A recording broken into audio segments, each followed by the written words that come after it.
Salut les P1, j'espère que vous allez bien, bienvenue sur ma chaîne. Je t'invite à t'installer confortablement sur ton fauteuil ou ton canapé.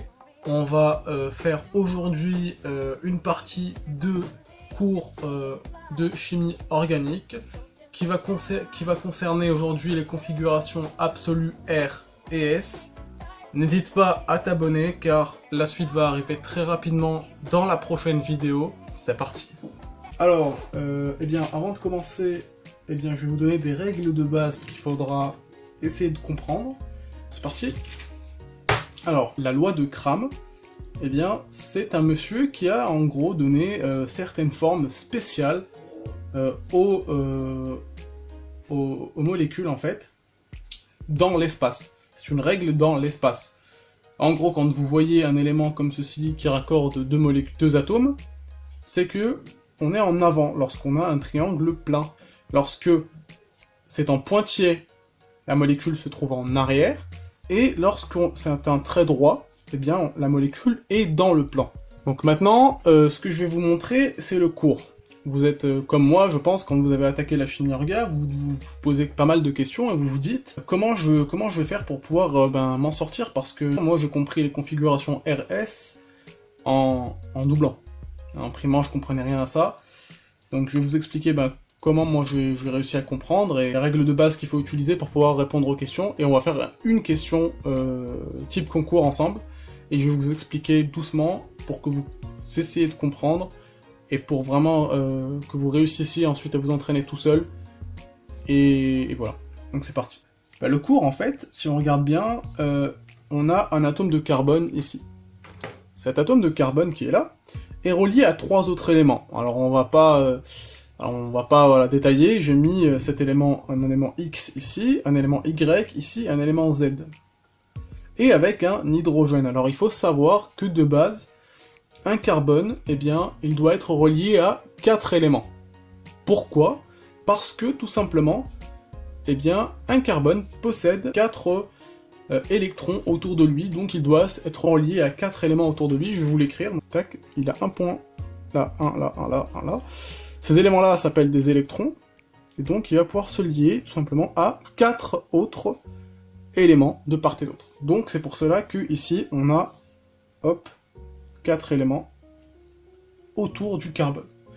Alors, il faut savoir que la configuration R et S ne peut se faire que si on a un carbone asymétrique.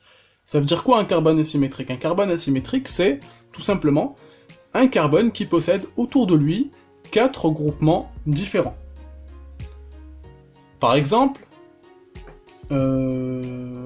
imaginons qu'on ait à la place du X un acide carboxylique. Ici nous avons un amine, et ici nous avons un hydrogène, et ici nous avons à la place du Z, nous avons, je sais pas moi, un amide.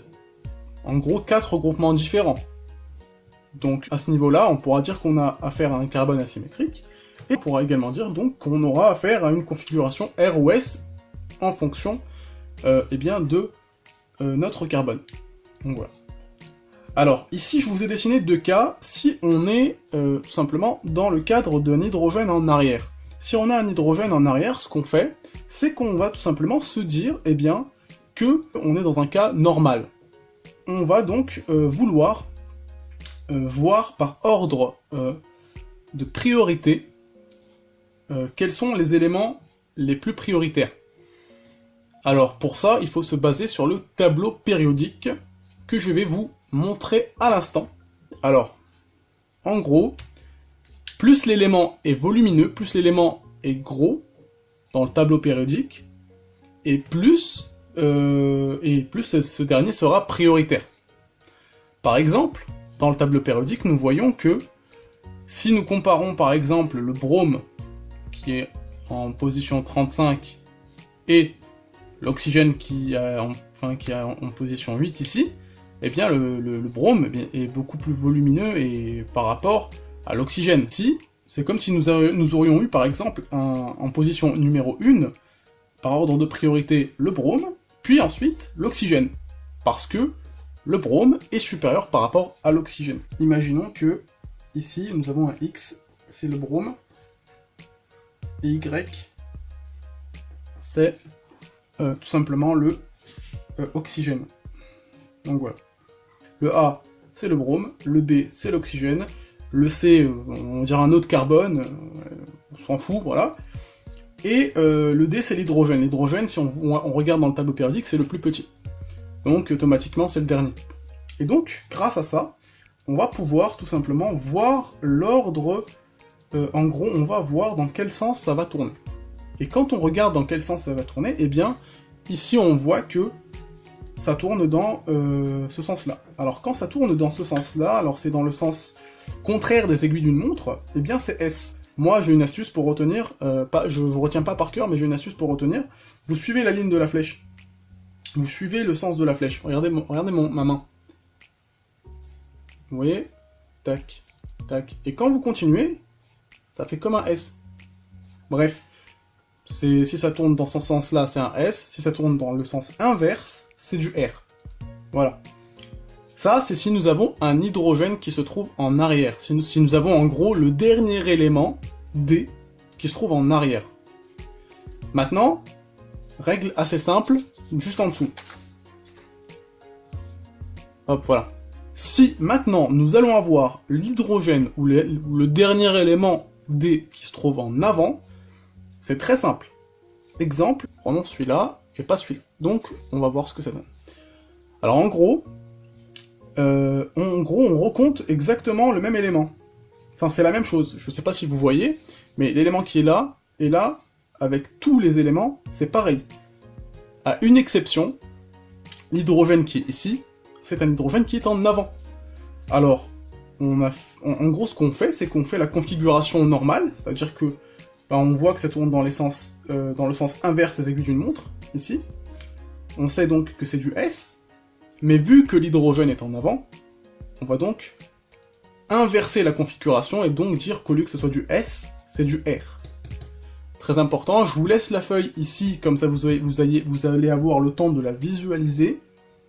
Prenez un screenshot, ça c'est vraiment la base du cours.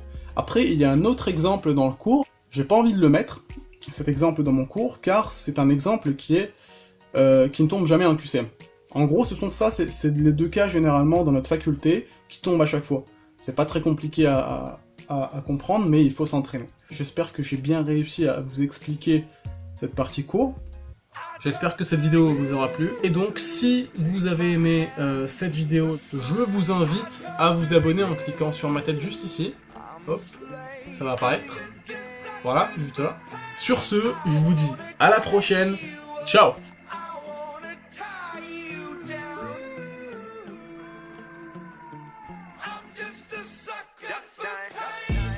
Sucker for pain, I got the squad tatted on me from my neck to my ankles. The pressure from the man got us all in rebellion. We gon' go to war, yeah, without failure. Do it for the fam, dog, 10 toes down, dog. Love and the loyalty, that's what we stand for. Alienated by society, all this pressure give me anxiety.